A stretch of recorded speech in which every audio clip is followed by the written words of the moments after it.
Halo, jumpa lagi dengan Ekui Channel. Saya Edi Kusuma Wijaya, Ketua Forum Bayangkara Indonesia. Ini banyak nih pemerhati kita ini di bidang penegakan hukum. Kali ini kami akan membahas masalah penyalahgunaan narkoba. Kenapa? Sesuai dengan pengalaman saya, waktu saya di DPR RI Komisi 3, itu kami sering meninjau ke LP-LP di seluruh Indonesia. Indonesia Tengah dan Indonesia Barat boleh dibilang terpidana kasus narkoba ini banyak sekali. Sudah overload, ini kata kepala LP ini. Yang aturannya satu kamar itu, satu ruangan tahanan itu dihuni 10 orang. Tapi pada kenyataannya sudah dihuni 30 orang. Luar biasa, kadang-kadang terkesan tidak manusiawi kita. Tapi keadaan bangsa kita atau keadaan negara kita baru sanggup seperti itu. Nah, sekarang banyak kejadian masalah penyalahan narkoba. Luar biasa yang terjadi. Ada terlibat jenderal polisi, seorang Kapolda, terlibat perdagangan atau peredaran narkoba. Ini luar biasa. Yang sudah tidak terjangkau oleh pikiran kita. Kok jenderal bisa terlibat seperti ini? Nah, hari ini kami membahas masalah narkoba ini bersama Bapak Dr. Robintan Sulaiman. Ini di samping kanan saya. SH, MH, MA, MM, CLA. Beliau ini ahli hukum, pengamat hukum, dosen.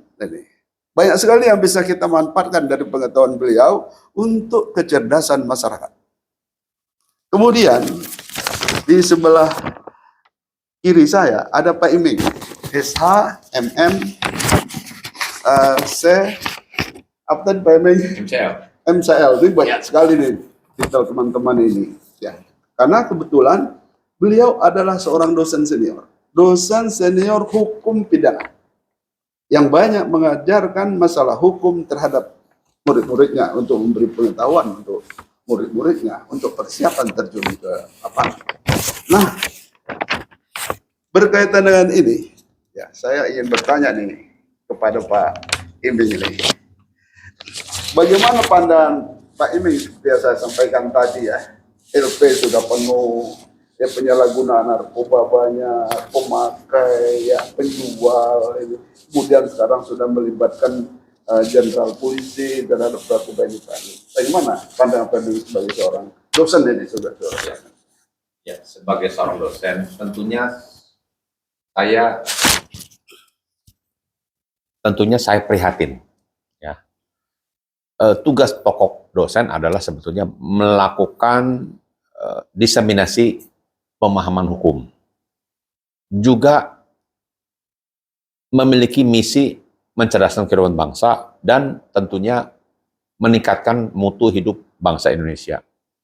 Khusus untuk begitu banyaknya peristiwa pidana narkoba dan begitu overloadednya, begitu besarnya orang-orang yang dipidana dan harus sempit hidup di dalam ruang tahanan.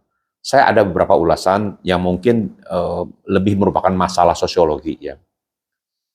Nah, saya kira kalau sampai undang-undang kita tentang narkoba itu diberlakukan, tapi tetap ada begitu banyak kejahatan, artinya peranata hukum tidak lagi memadai, atau perlu dibantu dengan peranata lainnya, misalnya peranata keagamaan atau peranata kontrol sosial lainnya, itu Pak ya. Nah, khusus masalah itu saya kira sudah saatnya antar pemegang kepentingan membahas masalah ini secara menyeluruh. Misalnya begini, kalau saya beropini, masalah narkoba pasti ujung-ujungnya masalah nafkah. Kalau orang nafkahnya sudah memadai, tentunya dia tidak mau mengambil risiko melakukan kegiatan peredaran narkoba. Gitu. Jadi terkesan ini ya, gara-gara kemiskinan ya narkoba ini. Ya, saya kira akibat kemiskinan orang harus melakukan transaksi seperti itu. Mastermind-nya bisa saja orang-orang yang berduit, cukong-cukong yang berduit, karena kan keuntungan besar. Tapi kan yang direkrut di lapangan itu kan pasti orang-orang yang hidupnya tidak punya pilihan. Saya kira tetap tanggung jawab pemerintah adalah menciptakan lapangan kerja. Serta juga mewajibkan, memastikan warga negaranya itu bekerja tatkala sudah disediakan lapangan kerja.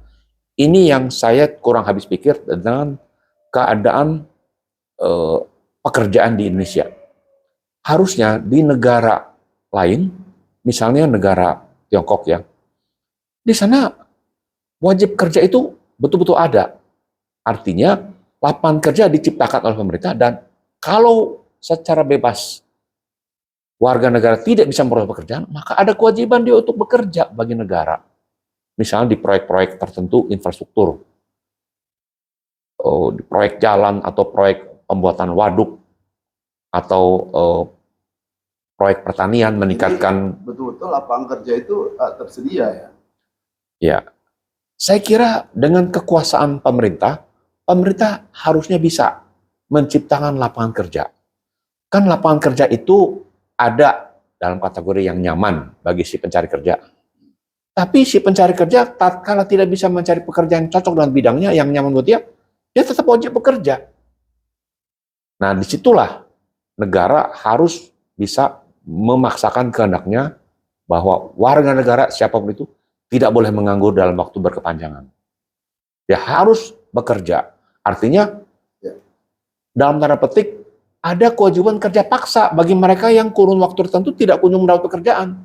Kita tidak bisa membiarkan anggota keluarga yang lain atau kelurahan atau negara menyiapkan bantuan subsidi terus-menerus. Jadi harus bekerja.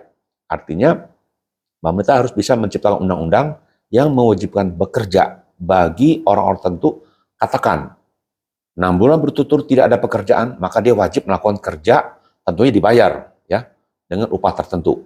Tapi dia tidak punya pilihan kecuali bekerja mengerjakan pekerjaan yang disediakan oleh pemerintah. Misalnya membuka jalan di Papua.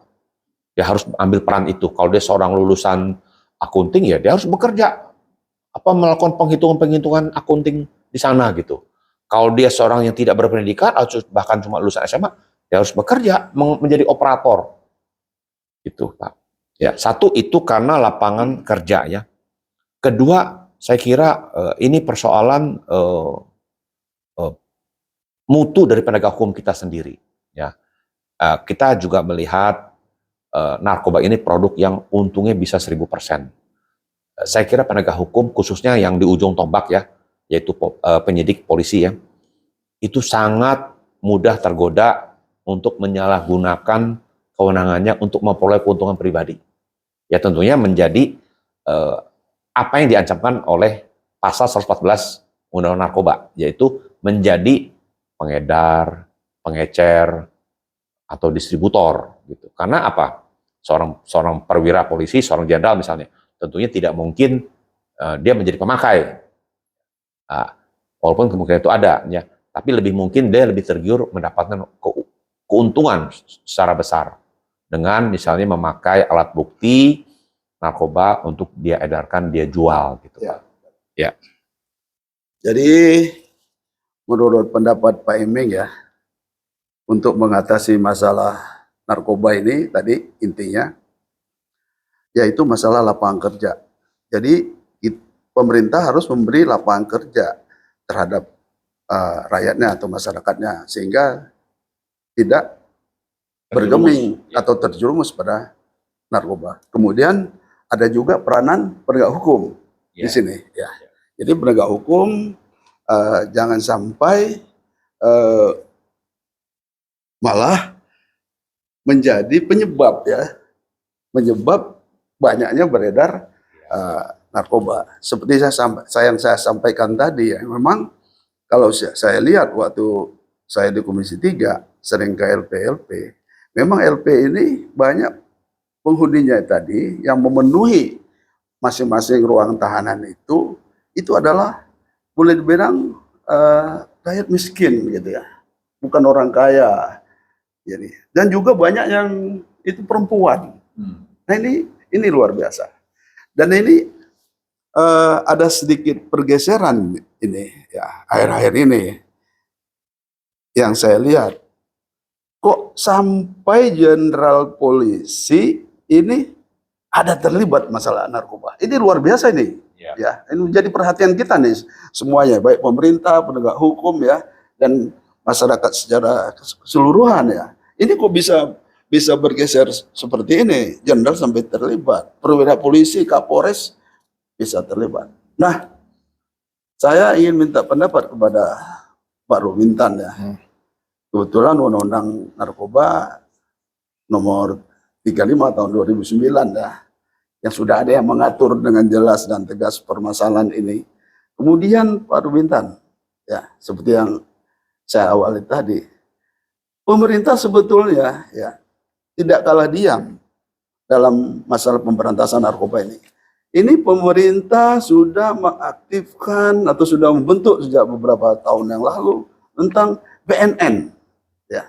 Kemudian di tingkat provinsi ada BNP.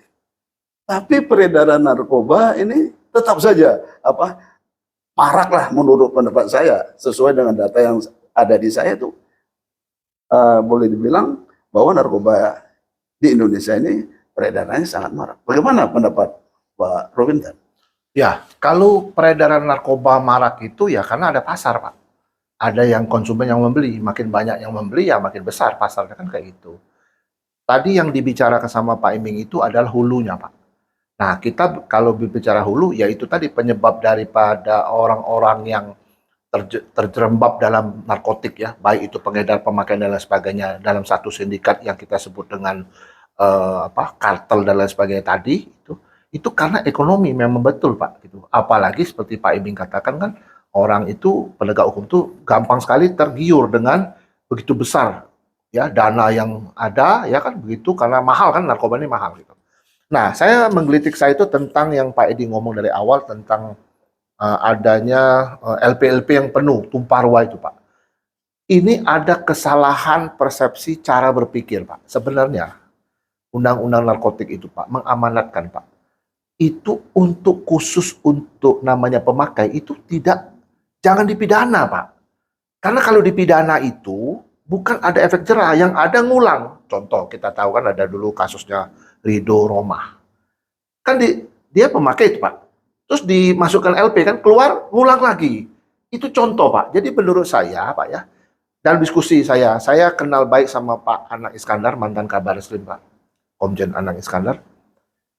Dalam beberapa diskusi memang saya sangat sependapat sama beliau itu bahwa setiap orang yang namanya korban Pak, korban itu adalah konsumen Pak. Jadi yang menjadi korban bukan dipidana Pak, direhabilitasi namanya Pak. Itu jelas kok undang-undang.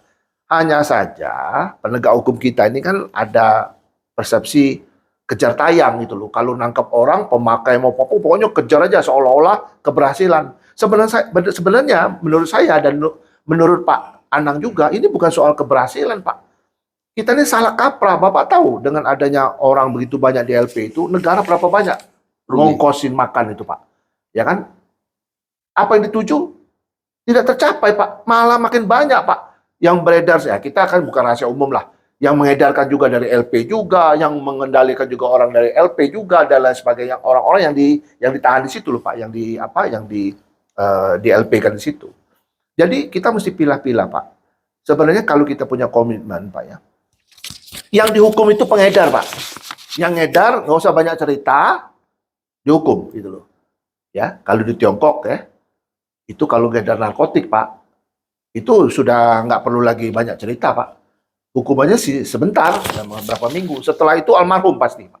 Sudah pasti almarhum aja. Gitu loh. Itu di Tiongkok, Pak ya. Nah, kalau di negeri kita ini kan, Pak, disamakan, Pak, pengedar sama si pemakai. Ini yang mesti dirubah persepsi dari penegak hukum kita gitu loh. Pertanyaannya mungkin begini, Pak. Apakah Itu undang-undang yang salah apa penegak hukum? undang-undang jelas, Pak, sudah jelas. Cuma kita salah persepsi, nangkepnya salah gitu loh. Undang-undang jelas kok. Ya, yang mana pengedar itu. Nah, cuma begini, Pak ya. Kita melihat sesuatu itu harus secara dari kacamata yang holistik, menyeluruh. Kita harus objektif, Pak. Korban, Pak ya. Korban ini. Korban ini harus dibantu, Pak. Direhabilitasi. Sebenarnya, Pak, rehabilitasi sama yang di LP itu sama, Pak. Orangnya nggak bisa keluar juga. Cuma kalau di rehabilitasi itu diobati, Pak. Dikasih bimbingan dengan peranata lain. Saya ambil istilahnya Pak Iming. Dengan peranata agama, peranata sosial, ya. Peranata, itu kan orang tuh dibimbing supaya dia kembali insaf, tidak menggunakan narkoba. Pak Iming sama Pak Edi tahu nggak? Orang kalau sudah terjebak narkoba itu, Pak, nggak bisa hilang, Pak. Orang namanya apa? Yang apa namanya, orang sabu, nyabu itu apa nama itu? Sakau apa itu? Bapak nggak pernah lihat sih. Saya lihat, Pak, orang yang lagi sakau itu, Pak. Itu sudah kehilangan semuanya, Pak. Kayak mumi orang ini sudah. Sudah tidak bisa kerja, orang tuanya morat-marit, dianya nggak bisa apa-apa. Ini kan masalah pertaruhannya bangsa. Maka itu Pak Jokowi bilang, kalau soal narkoba saya nggak ada kompromi, katanya. Pak Jokowi ngomong, karena setiap jam itu ada jatuh 50 orang kena, Pak. Tiap jam loh, Pak. Kata menurut Luar biasa ya. itu korbannya luar biasa. Sekarang apa yang kita harus lakukan, Pak? Ya dari hulu, Pak. Penegakan hukum ini mesti betul-betul solid untuk membongkar ini. Nah, yang saya agak sesalkan seperti ceritanya Pak Edi tadi, ada penegak hukum yang terlibat dalam pangkat yang tinggi gitu, ya itu sangat disesalkan, Pak, gitu. Nah, di dalam beberapa cerita, Pak, ya, yang saya dapat itu, Pak. Kenapa LP penuh? Ya karena tadi, Pak, pengedar itu sama pemakai itu dicemplungin rame-rame, ya penuh, nggak akan muat itu, Pak. Kenapa? Karena narkoba ini, Pak, sifatnya masif, Pak. Jadi satu ke satu gitu. Dan sekali kena, Pak, itu pasti addicted gitu loh. Pasti dia kepengen. Nah, psikotropika yang dibuat dalam undang-undang itu berkembang tuh, 2009 itu berkembang ya. Itu ada beberapa jenis obat yang masuk dalam psikotropika. Gitu loh Pak Iming, Pak Edi. Jadi tiap saat tuh ada perubahan-perubahan. Jadi kalau misalnya kita mengkonsumsi ini, masuk narkotik.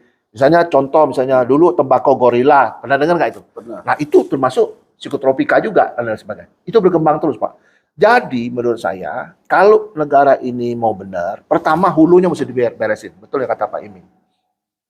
Orang itu dikasih kerjaan, dikasih apa, supaya orang itu tidak lagi tergiur dengan bisnis seperti ini. Karena resikonya besar. Penegakan hukum itu harus pas, harus keras gitu loh. Dalam hitungan sekian itu harus hukumannya mati, misalnya kayak gitu. Walaupun hukuman mati masih bisa didebat-debat sebagainya. Kita nggak ikut itu deh. Yang kedua, yang lebih penting lagi itu bagaimana komitmen pemerintah ini gitu loh, supaya narkotik ini tuh berkurang ya, tidak bisa tidak gitu. Ya. Hanya saja yang kemungkinan besar itu yang kita tahu, kita lihat tuh setiap kali ada peristiwa pidana masalah narkotika, jarang sekali kan bandar-bandar besarnya itu kena, cukong-cukong utamanya kena. Jarang loh. Walaupun dulu pernah ada, ya kan? Tapi jarang sekali. Kenapa? Luar biasa mata rantai itu bisa diputus dan sebagainya. Ini kan ini membutuhkan energi yang besar untuk mengatasi seperti ini. Saya setuju sekali, Pak, apabila narkotik ini untuk pengedar itu jangan kasih ampun. Ya. Tapi kalau untuk pemakai, Pak, ya itu harus direhabilitasi, bukan dipidana, Pak. Kenapa? Pertanyaan berikut lagi, siapa sih sebenarnya dalam kasus narkotik ini korbannya? Pemakai, Pak. Kita sekarang belum kena nih, Pak. Kita nggak tahu anak cucu kita loh. Sekali kena, Pak, kiamat, Pak. Jadi saya agak nyimpang sedikit. Saya bercerita nih, ada teman saya, anaknya satu-satunya, Pak. Bapaknya itu sama ibunya itu punya anak tunggal. Masuk kena narkoba, Pak, anak ini. Bapaknya itu meninggal, sakit karena stres. Ibunya meninggal, ya. Tinggal anaknya nih. Anaknya juga meninggal karena overdosis. Jadi satu keluarga habis, Pak. Suami, istri, sama anak. Gara-gara narkoba. Dan saya kenal teman saya ini orang terhormat. Dianya punya jabatan. Ekonominya baik. Hancur, Pak. Dalam hitungan bulan. Seperti itu yang saya maksud. Jadi saya ulang, Pak ya. untuk komitmen ini supaya LP tidak banyak, ya dipilah-pilah yang mana direhab, mana yang di itu. Ya begini Pak Rubintan ya. Apa yang disampaikan Pak Rubintan tadi, salah satunya kita mencontoh hukuman misalnya. Hukuman yang terjadi di negara Tiongkok. Hukumannya cukup keras. Ya. Kalau yang terlibat narkoba itu almarhum aja. Ya, ceritanya begitu. Dalam jumlah tertentu Pak ya. Kalau saya lihat juga di Indonesia itu ya, hukuman juga sudah cukup tinggi. Itu pengedar dengan barang kira-kira hanya 10 butir ekstasi atau sabu ya, itu Sekian gram. ya sekian gram sabu, itu hukum bisa 10 tahun. Ya. Cuma kalau hukum mati masih jarang ya. Tapi hukuman yang cukup tinggi itu sudah banyak. Kemudian kalau kita lihat dari segi pemakai tadi, Pak Rubintan menyampaikan bahwa pemakai itu sebaiknya direhabilitasi. Bukan ya. sebaiknya Pak. Ini adalah amanat undang-undang loh. Ya, Undang-undang ngomong gitu Iya. clear kok itu ngomongnya. rehabilitasi. Iya. Nah, tapi dalam kenyataannya di lapangan ini, kalau ini diberi peluang, semua pengedar juga bisa dikategorikan rehabilitasi. Oh, Kalau enggak Pak. Bisa tahu Pak. Iya. Siapa ngedar, siapa pakai itu. Nah, Kita tahu, berarti Pak. ini ada harus kejelian dan kepatuhan ya dari para penegak hukum ya untuk memisahkan masalah ini. Ya. Apakah nanti itu ini pemakai itu bisa dihukum? Ya. Nah, ini kita minta nih selanjutnya lagi nih pendapatnya Pak Iming tentang masalah ini, atau bisa menambahkan apa yang sudah disampaikan oleh Pak Rubintan tadi. Ya, terima kasih Pak buat kesempatannya. Saya kira penyidik kita sudah dididik untuk bisa melihat unsur-unsurnya Pak. Pemakai itu mudah dibuktikan karena hanyalah mengkonsumsi Pak. Tapi kalau dia kedapatan memperdagangkan, artinya menerima 1 kilogram, lalu dia jual eceran per 100 gram, itu sudah masuk dalam rantai bisnis. Nah, jadi sebenarnya membuktikannya mudah, karena kan pasti ada saksi-saksi yang mengatakan hal itu. Itu Pak ya. Nah, khusus mengenai, saya ingin bahas betul-betul Pak ya, negara kita ini kelihatannya dikategorikan dalam tanda petik Pak ya, Pancasilais. Sehingga karena Pancasilais, tidak boleh orang dihukum terlalu lama. Kemudian juga orang tidak bisa bekerja produktif. Padahal sekalipun statusnya napi, orang itu harus bekerja produktif Pak. Kalau statusnya napi, orang itu hanya nongkrong di penjara, hanya membuat karya tulis, hanya disuruh beribadah, hanya disuruh menanam singkong. Saya kira nggak produktif gitu Pak. Jadi harus ada, begitu orang masuk kategori napi, siapapun itu, ada wajib kerja yang tidak bisa dia pilih lagi, Pak. Nah, orang itu kalau tidak produktif, Pak, akan ada pihak lain yang harus menanggung subsidi biaya hidupnya, Pak. Contoh yang mudah itu Singapura, Pak. Singapura itu tahu persis kalau warganya sakit, maka pasti pemerintah yang harus membiayai lewat subsidi rumah sakit. Oleh karena itu pemerintah Singapura berusaha keras supaya warganya tidak sakit. Caranya gimana? Segala jenis makanan-makanan, apalagi yang sifatnya jeruan, nggak pernah ada kalau Bapak lihat di Singapura. Nah, jadi Pak, Singapura itu sudah bisa melakukan penghematan luar biasa kalau tiap warganya itu sehat dan produktif, Pak. Kita ini membiarkan narkoba beredar bebas, tidak dikelola dengan utuh, membiarkan jeruan beredar bebas, Pak. Artinya negara mengeluarkan biaya saat tidak perlu, dan negara membiarkan warga napi tidak produktif bekerja. Sekalipun tidak napi, hemat saya, begitu seorang menganggur, katakan disepakati di parlemen 6 bulan, dia harus masuk kategori wajib kerja dan dia harus dikirim ke pulau tertentu, Pak. Ada pulau-pulau di ujung terluar perbatasan, Pak, yang cocok buat para napi ini, Pak, atau para pengangguran, Pak. Sama seperti yang diperbuat di abad 17, Pak ya. Pada saat revolusi industri, itu banyak pengangguran di kota-kota besar Inggris, Pak. Waktu itu revolusi industri, pertanian tidak lagi menarik, orang berbondong-bondong ke kota. Tapi di kota terdapat banyak kejahatan-kejahatan karena tidak bisa mendapat nafkah. Solusinya, begitu masuk ke pengadilan, Pak, setiap kejahatan yang besar atau kecil langsung diketok palu, vonis, dikirim ke Pak ke Australia, Pak. Iya. Nah, Ada yang kirim ke Malvinas. Jadi kan di Aduh, luar biasa. tempat yang baru itu kan orang bisa berkreasi. Mungkin orang bisa merasa itu tidak dihukum.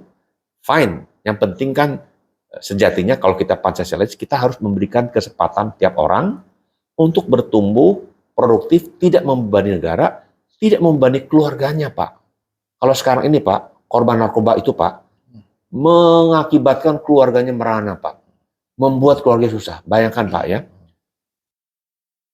Makan, tidur, semua harus disubsidi oleh keluarganya, Pak. Saya kira tidak adil lagi bagi keluarganya, Pak. Nah, harusnya dicabut oleh negara, dipindahkan ke tempat tertentu. Nah, dibuatlah semacam task force di pulau terluar kita. Mereka bisa berkreasi apa saja, Pak. Entah tambak udang, entah bikin jalan-jalan baru, Pak, gitu, Pak. Saya kira ini yang belum dilakukan di negara kita. Entah karena kreativitas dari anggota parlemen kita kurang, atau atau ahli hukum kita yang kurang kreatif, Pak, melihat aspek ekonomi, aspek produktivitas dari segenap warganya. Sekali lagi saya ingatkan lagi, Pak, ya, warga negara itu hanya 2 pilihan selama hidupnya, Pak. Belajar, dan kalau tidak belajar, dia harus bekerja, Pak. Kalau tidak, maka negara yang harus mengalami beban biayanya, Pak. Demikian, Pak. Ya, Pak Rubintan ya, apa seperti yang disampaikan oleh Pak Eming tadi ya, masih banyak hal ya, bagaimana cara mengatasi beredarnya narkoba. Nah ini saya ingin lebih tegas lagi pada Pak Rubintan, pada Pak Rubintan ya, di samping kita ini sudah ada undang-undang ya, undang-undang tentang narkoba ya. Kemudian seperti saya sampaikan tadi, sudah dibentuk BNN. Ini membentuk Polri ini. Sudah dibentuk BNP ya. Tapi peredaran narkoba di Indonesia ini menurut saya masih marak saja. Ukurannya seperti saya sampaikan tadi, saya melihat di LP.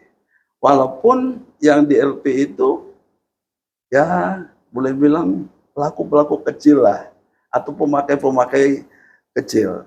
Tapi ini sudah bisa mewarnai bagaimana peredaran narkoba di negara kita. Nah, mungkin Pak Rubintan bisa memberikan suatu arahan yang lebih jelas lagi, lebih tegas lagi. Bagaimana nih kita menanggulangi narkoba ini, Pak Rubintan? Ini Pak, ayam telur. Jadi kita mau ngomong apa ini? Ayam dulu apa telur dulu kan gitu. Bolak-balik ayam telur. Tapi menurut saya, Pak, kalau maraknya satu peredaran narkoba dan transaksi narkoba ini karena ada market, Pak, ada pasar gitu loh, ada demand. Nah, kenapa demand ini besar? Ya karena kita salah mengaplikasikan undang-undang ini tadi, gitu loh. Jadi yang pemakai ataupun pecandu itu makin hari makin banyak. Kenapa? Nular. Yang pecandu yang pertama kena itu nggak sembuh, Pak, dia, Pak. Malah dia makin bertambah-tambah. Itu yang pertama gitu. Saya sangat sepakat, Pak, kalau kita menyelesaikan sesuatu itu tidak di hilir aja, Pak, harus di hulunya juga. Kita cari cause root-nya tuh, Pak. Penyebab akar permasalahan itu kok terjadi seperti ini. Kalau itu tugas pemerintah dong ya. Iya, pemerintah pasti tidak bisa pemerintah sendiri, harus ada stakeholder yang lain, yaitu masyarakat, ya, DPR, ya, Penegak juga hukum. kan DPR kan perwakilan, ya penegak hukum, semua hal orang ini harus berkomitmen. Bapak pernah tahu nggak Tiongkok gitu, Pak? Bapak pernah dengar kan ada dulu namanya perang candu. Mungkin Pak Iming pernah dengar ya, perang candu. Iya.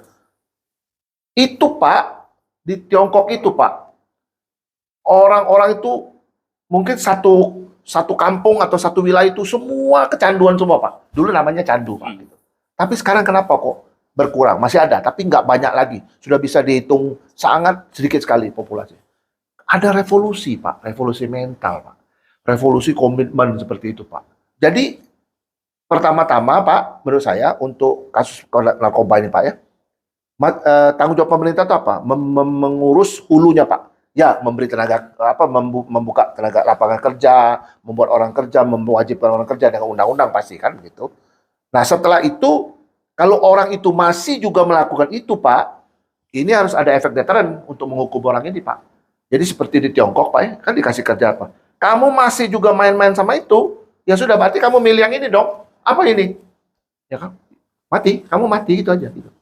Seperti itu. Nah, itu mungkin bisa seperti itu, Pak. Tapi, Pak, yang harus ada itu adalah mengedukasi masyarakat ini untuk supaya membereskan hulunya, Pak. Apinya, Pak. Selama ini, Pak, yang kita sibuk ini ngusir asap. Ada asap, kita ngusir-ngusir asap. Tapi apinya nggak pernah padam gitu loh. Maka itu yang pertanyaan Pak Edi tadi, makin marah. Asapnya makin, karena apinya makin banyak gitu, Pak. Tapi kalau kita lihat ke Tiongkok, itu kan hukuman yang ini. Oh enggak, Pak. Dia sudah seperti Pak Iming ngomong itu.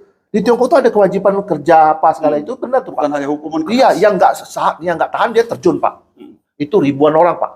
Waktu COVID dulu banyak tuh yang meninggal, terjun banyak tuh meninggal. Nah, cuma menurut saya ini gini, Pak, ya.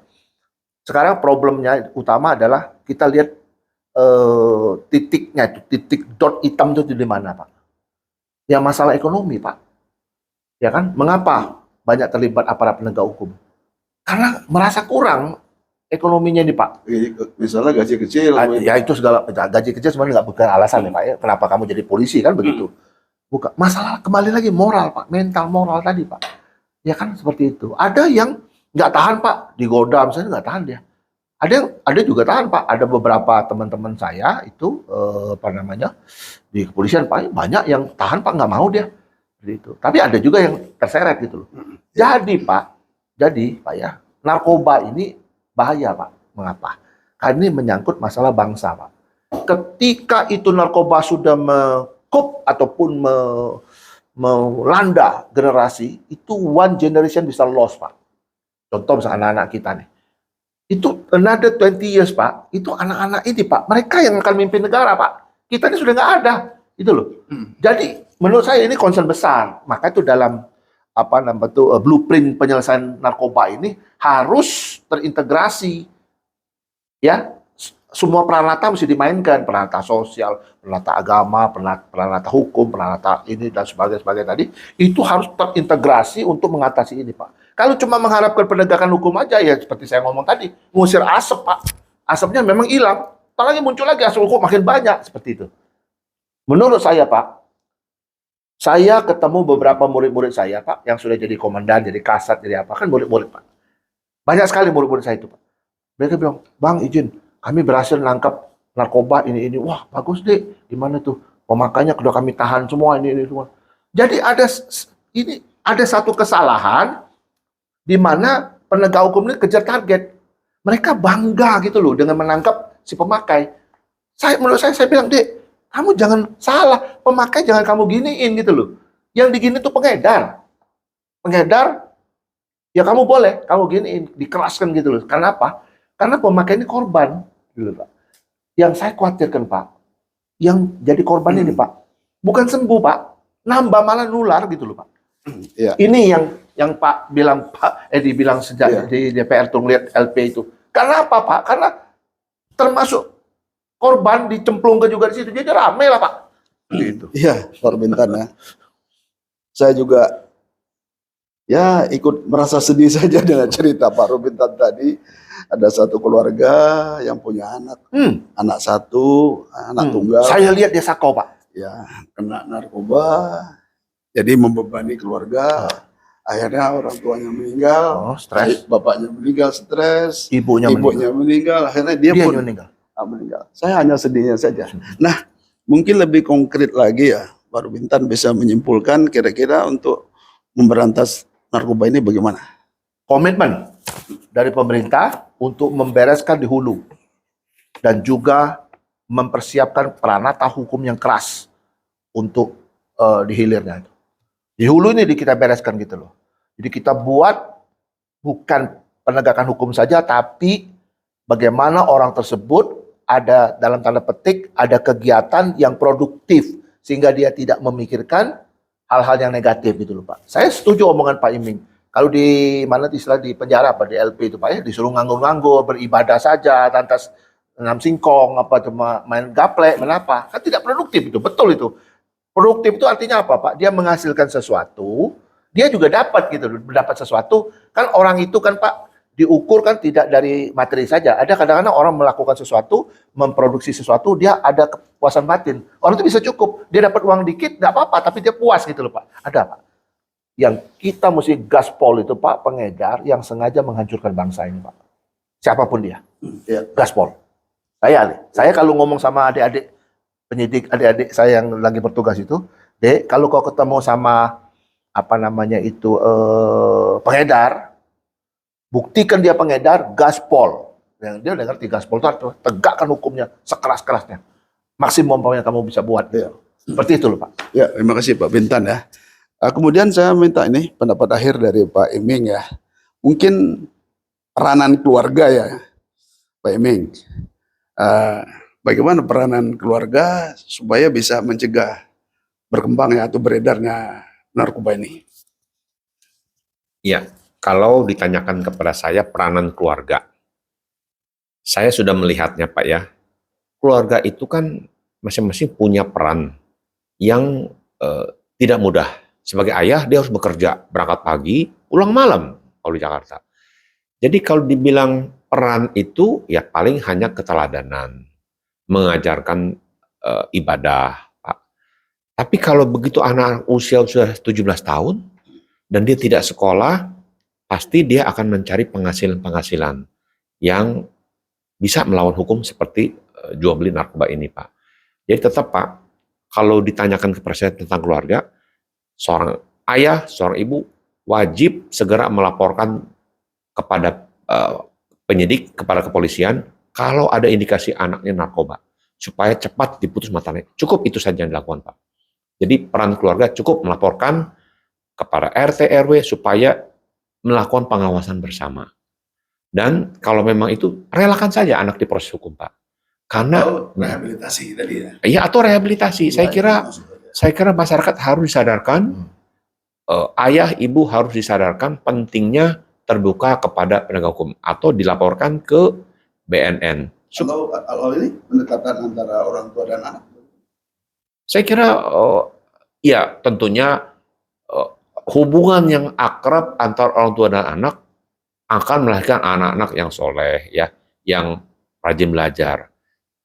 Dalam kebanyakan perkara, setiap pelanggaran pidana oleh anak-anak, kejahatan anak-anak remaja, itu memang kurang perhatian dari orang tua, Pak. Tapi khusus untuk bicara tentang narkoba, saya kira cukup satu saja dilakukan. Begitu orang tua mendapati anaknya terjebak dalam lingkaran setan ini, segera laporkan, segera tindak. Jangan takut, reputasi, nama baik akan menjadi rusak, Pak. Jadi orang tua wajib segera melaporkan kepada BNN atau kepolisian terdekat. Teman-teman sekalian, itulah tadi perbincangan saya dengan Bapak Rubintan dan Bapak Iming nih. Pak Rubintan tadi banyak membahas dari segi hukumnya, ya, yaitu hukum itu harus dari hukum dan penegak hukumnya. Kemudian Pak Iming juga banyak melihat dari segi kekeluargaan atau segi penyediaan lapangan kerja agar orang tidak terpengaruh oleh narkoba. Nah, ini pembicaraan kami atau diskusi kami sedikit ini mudah-mudahan bisa memberi manfaat kepada kita semua ya, khususnya untuk keluarga dan para penegak hukum. Terima kasih, sampai jumpa. Salam dari kami. Terima kasih. Pak Rubintan, Yo, Pak Edi terima kasih. Kusuma, Terima Pak kasih. Iming. Terima kasih. Salam sehat selalu.